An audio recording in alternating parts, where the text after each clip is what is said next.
Hello, everyone. It's your friend Patrick. First of all, I want to thank you for carving out some time and checking out this video. Today, I'm going to review the book called Good Leaders Ask Great Questions by John C. Maxwell. Now, why is it so important to ask questions? You can only get answers to the questions that you ask. But why are we still hesitating so much to ask questions? Because our ego again is limiting us. It feels that we look foolish if we ask questions. But remember, it's always better to look uninformed than to be uninformed. And the ability to ask the right questions will actually help you find the answers a lot faster. It helps you fight the battle of finding the answers, and it's already 50% of the answer. Now, what are some other benefits of asking great questions? It can unlock doors that otherwise remain closed because questions are the keys. You can pick someone else's brain. What does that mean? If you actually want to achieve something, you have to find someone who has achieved what you want to achieve, and you can then be mentored by that person. You can find out information by asking great questions because that person already has put a lot of investment into his time, energy, and money to get to the level where he is. Also, he has failed over and over again. So through his experiences, he can cut your learning curve, but you have to be able to ask the right questions. Also, if you want to connect with an audience or with other people, you have to find commonalities in order to establish deeper relationships. How can you do that? Through asking questions. You can find out what you have in common with other people or with an audience. It cultivates humanity because a lot of times, if we are actually thinking that we know everything, that's a misconception and that's a problem because we will never be able to know everything. And once we can admit that we are not always right, we are now opening up to finding out what's right through asking questions. We can get better ideas through asking questions. If you're masterminding with someone else and they have come up with a great idea and you ask them deeper and deeper question about the thought process of that idea, you can now develop the idea even better.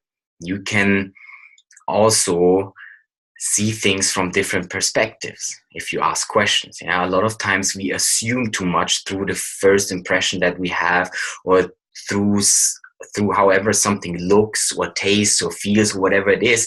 And if we don't ask questions, we can never find out the perspective of someone else, which then understands us, which then helps us understand the other person, the other point of view much better. Now, this book then is separated into different sections. The first section is about the questions that John C. Maxwell has been asked that actually changed his life. So, for example, whom do I know, or whom do you know that I should know? Okay, again, that's really like mentoring. If you are in a certain field and you're interested about something, you can ask someone else if they might know a person that you should meet in order to get to the next level. Also, you can ask how I can add value to you. Okay, so you will get some great answers for this. The next section then talks about the questions that you ask yourself as a leader. And why is that important? Because as a leader, if you ask yourself questions and you're going to be honest with yourself, which can be really tough because sometimes we just fear to learn and to hear about the truth, especially if it is about ourselves. But if you can actually be honest about those questions, you can maintain integrity and you can also improve your leadership qualities and capabilities. For example, one of the questions is, am I investing in myself? If you really be honest about it, you can actually find out a lot about yourself. Another question that I took a note of was, am I adding value to my team? Okay, that's very important as a leader. You always want to add value to other people and to your team. The next section are questions that you ask your team members. Why is that important? Because as a leader, it is very, very important that you develop the skill of listening, because only if you listen to your team and to other people, you can learn from their perspective. You can learn what your leadership is missing, or what you could do better, or what you're doing well, and then build upon that. Develop yourself so that you can lead them or your team in a better way. You can also ask great questions and that help you inspire your followers to dream more, to think more, to become more. Very, very important to inspire others through your questions. And then the last part, which is also the biggest part, these are questions that other leaders asked John C. Maxwell. And this is then basically a whole section about leadership from the start on, because every question is an area. Every question, like what must I do to lead myself successfully, is an area in the book, which includes 10 other questions to that topic. And then he goes very much into detail about these topics and talks about leadership, which is very, very informative, highly valuable for anyone who wants to become a leader. And some of the questions that I took note for example, and this is still for the team, questions that you can ask your team is, what do you think? Yeah, include the team members, learn from them. Or how can I serve you in a better way? Okay, that builds you as a leader. And then on the last section about the leadership, what must I do to lead myself? Two questions that I took note of here especially were, why does leading myself seem more difficult than leading others? Great question. Maybe you've asked yourself that question as well before. And then, what gives a leader sustainability? How can you really be a leader that lasts very, very long? Next section is, how does leadership work? And how do I get started with leadership? That's probably a question and that a lot of people ask themselves, and they think maybe they're not good enough or they don't have enough information about it.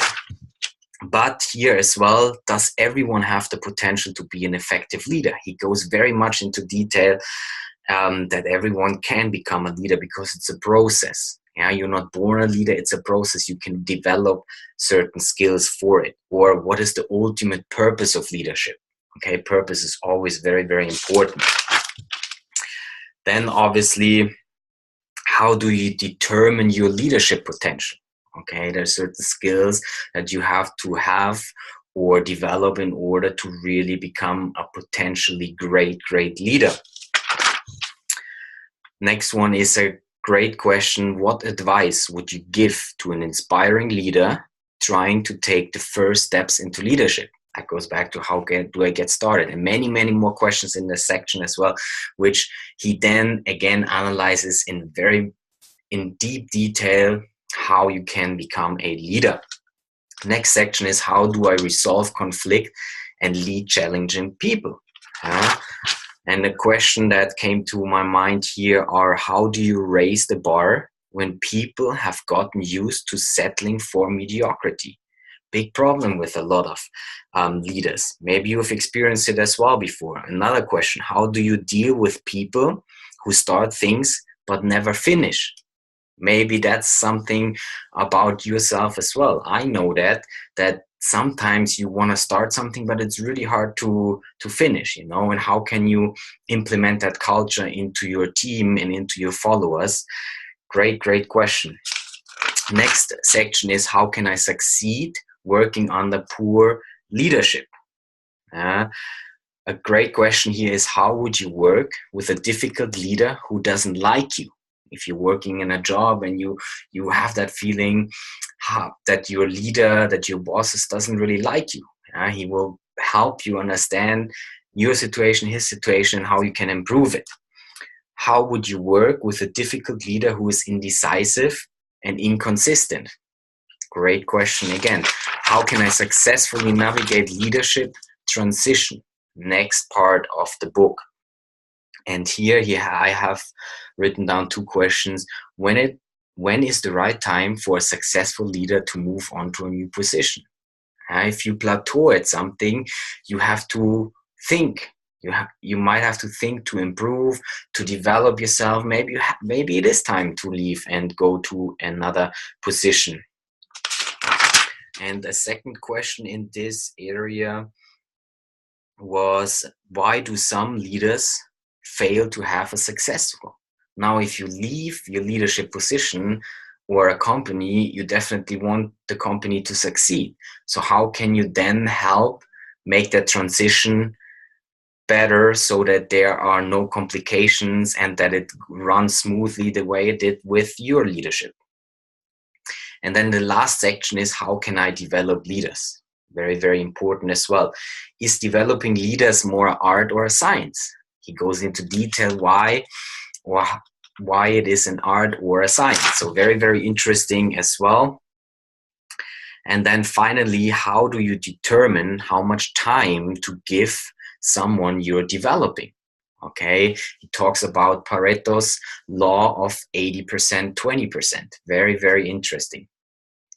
And that really closes out the book. I think it's a very, very interesting book. A lot to learn about questions in general, questions that can help you develop as a person, and also questions that can help you develop as a leader and also develop others as a leader. Now, thank you very much again for watching, taking out some time. I hope you got some value from it. If you have read the book, I would love for you to give some comments. In the comment section, leave some feedback, what you liked about the book, what you didn't like. If you do have some feedback for myself, how I can make those presentations better for you guys, then please leave some feedback as well. Always great to hear some feedback and learn from it so I can develop my skills here as well. Other than that, I really appreciate everything, and I hope you have an amazing day. And until next time, never give up.